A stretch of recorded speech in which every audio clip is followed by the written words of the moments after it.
The scent of the rose, once vibrant, now a poignant reminder of what's lost. It arrived this morning, anonymously, a single crimson bloom amidst the usual flurry of work. She knows how much I loved roses. It feels like a cruel joke, a phantom echo of a love that's faded into a distant memory. We built this life together, brick by painstaking brick. A beautiful house, a comfortable existence, the facade of a perfect marriage.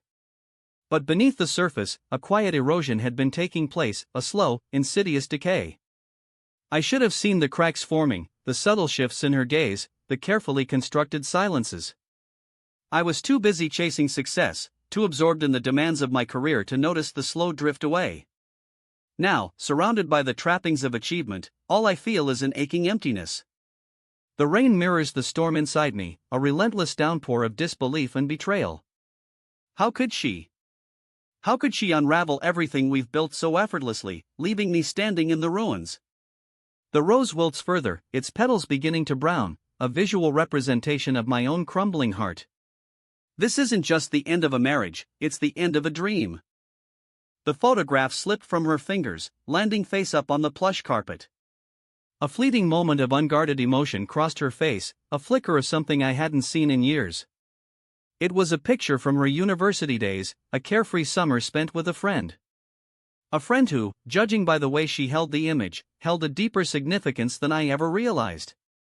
I'd always dismissed those early relationships as youthful indiscretions, insignificant chapters in her past. But now, staring at the image, I see a different story unfolding. A story of shared laughter, whispered secrets, and perhaps, a connection that ran far deeper than friendship. The gold band on her finger feels heavy, a constant reminder of the vows we made, the promises we shared. But promises, I'm beginning to understand, are fragile things, easily broken under the weight of unspoken desires. The light catches the gold, casting a cold reflection in her eyes.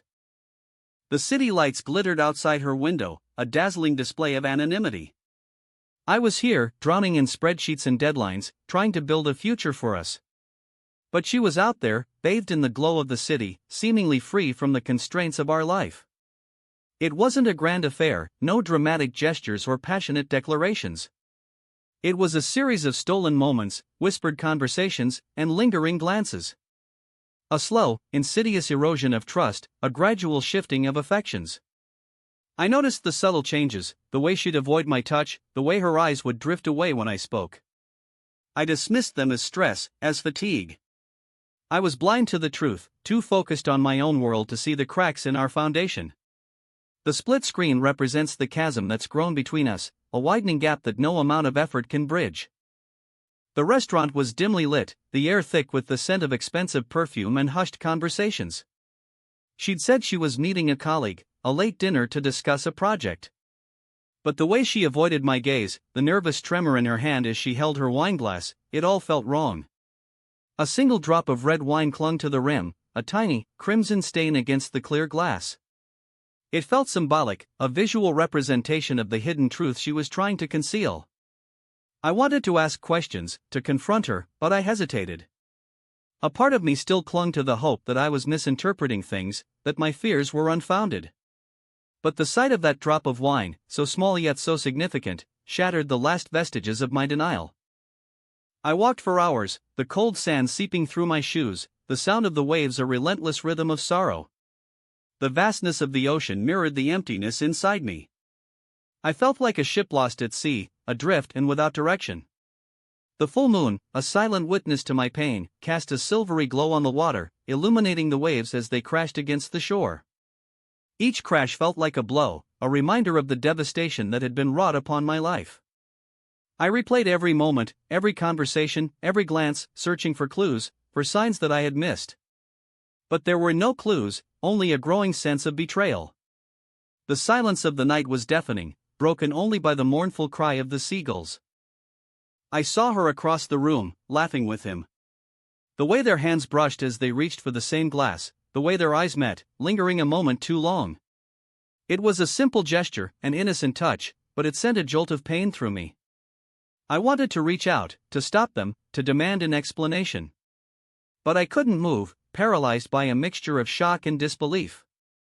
It felt like watching a scene from a movie, a tragic play unfolding before my eyes. The contrast between her smooth, delicate hand and his calloused one spoke volumes, a symbol of the different lives we had lived, the different paths we had taken. A path that had ultimately led her away from me. The bed felt cold and empty, the sheets slightly rumpled as if someone had been restless throughout the night. A single pearl earring lay on the pillow, a small, insignificant object that held a profound emotional weight. It was hers, one of her favorites, a gift from her father. I picked it up, turning it over in my fingers, feeling the smooth, cool surface against my skin. It felt like holding a piece of her soul, a tangible reminder of the person I thought I knew. But the earring couldn't fill the void she had left behind, couldn't mend the broken pieces of my heart. The morning light streamed through the window, illuminating the emptiness of the room, casting long, mournful shadows.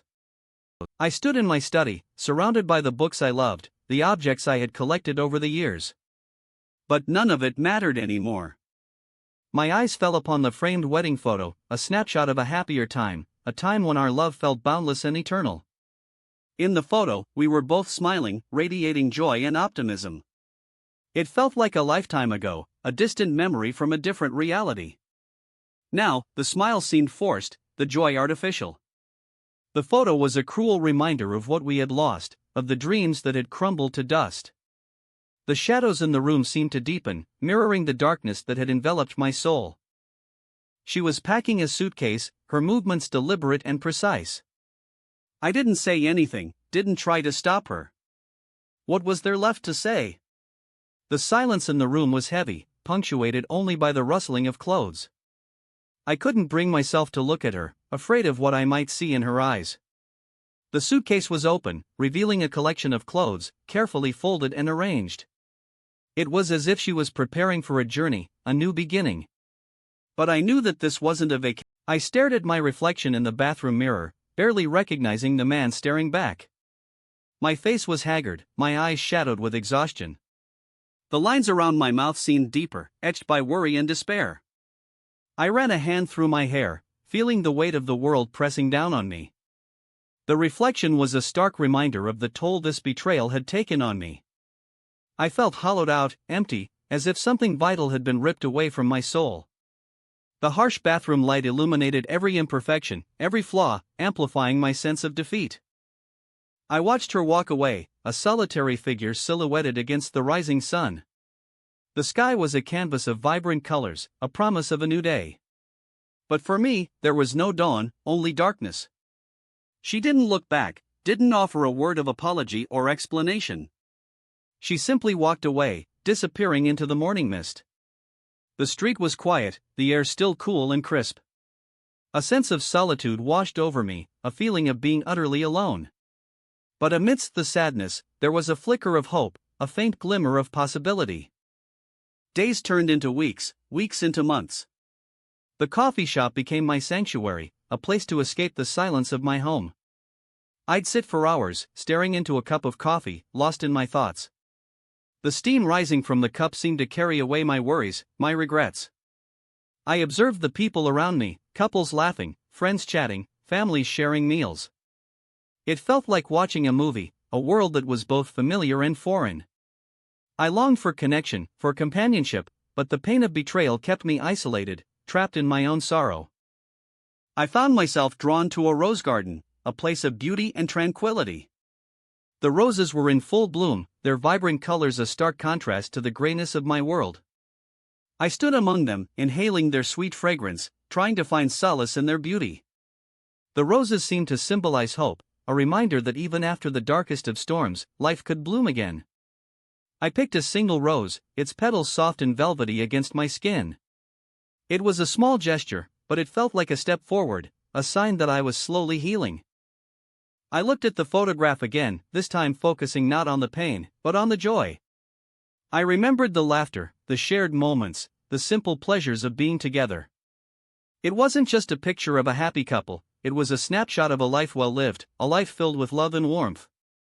I allowed myself to feel the sadness again, but this time, it was tinged with gratitude.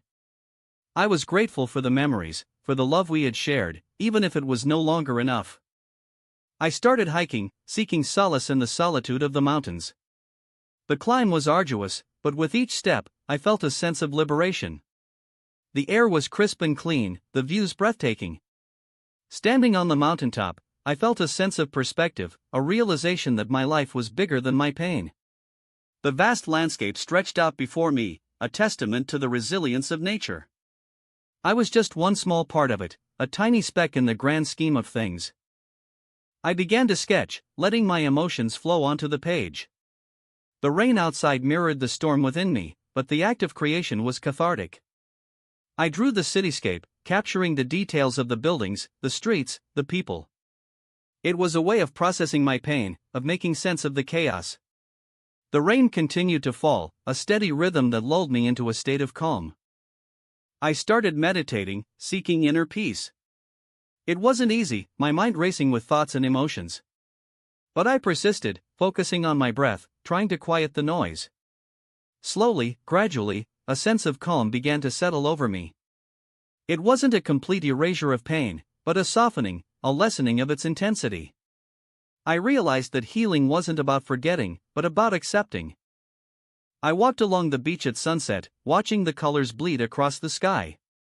The waves crashed against the shore, a soothing rhythm that washed away my worries. The sun dipped below the horizon, casting a golden glow over the water. It was a beautiful sight, a reminder that even endings can be beautiful. I looked at the photo again, and this time, I didn't feel pain. I felt a sense of gratitude for the time we had shared, for the love we had known. I smiled, a genuine smile, not a forced one. I realized that letting go didn't mean forgetting. It meant cherishing the memories, honoring the past, and moving forward with hope. I started planting a tree, a symbol of new beginnings. I dug a hole in the earth, carefully placing the sapling inside. I covered the roots with soil, gently patting it down.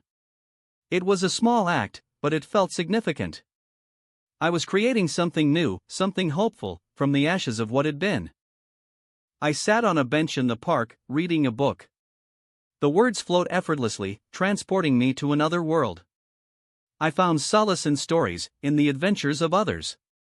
It helped me to forget my own pain, to escape the reality of my situation. The sun warmed my face, the breeze rustled through the leaves, and I felt a sense of peace I hadn't felt in a long time. I stood at the edge of the ocean, watching the sun set. The sky was ablaze with color, the water shimmering with gold. I took a deep breath, feeling the salty air fill my lungs. I had survived. I had healed. I was moving forward, one step at a time. And for the first time in a long time, I felt a sense of hope. A quiet, gentle hope, like the promise of a new dawn.